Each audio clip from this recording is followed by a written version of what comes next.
जय शिवराय, जय शंभूराजे. गड किल्ले संवर्धन प्रतिष्ठान महाराष्ट्र राज्य सादर करीत आहोत शिवसाम्राज्याचे दिनविशेष. 29 जानेवारी इसवी सन 1670 मराठ्यांनी किल्ले सुलतानगड सर केला. औरंगजेबाच्या धर्मांधतेच्या रोज वेगवेगळ्या कहाण्या छत्रपती शिवरायांच्या कानावर येत होत्या.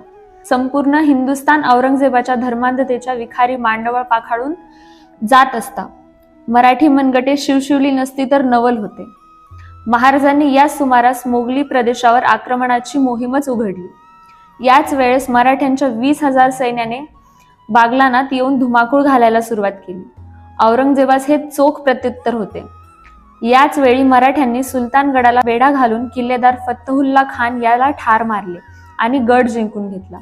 मराठी मनगटाची ताकद काय असते याचा प्रत्यय औरंगजेबास आला. 29 जानेवारी इसवी सन 1678 शिवराय आजोबा झाले. शृंगारपुरी संभाजी राजांना कन्यारत्न प्राप्त झाले.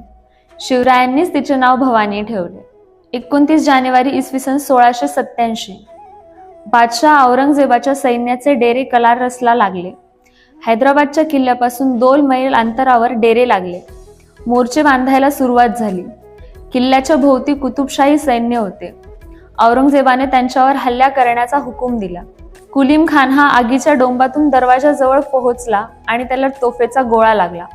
त्याचा हात जायबंदी झाला. मग तो डेऱ्यात परतला. बादशहाने असद खानाला त्याला पाहण्यासाठी पाठवले. 3 ते 4 दिवसांनी मृत्यूने त्याला झडप घातली. 29 जानेवारी इसवी सन 1788 वाडीकर सावंत आणि पोर्तुगीज यांच्यात तह.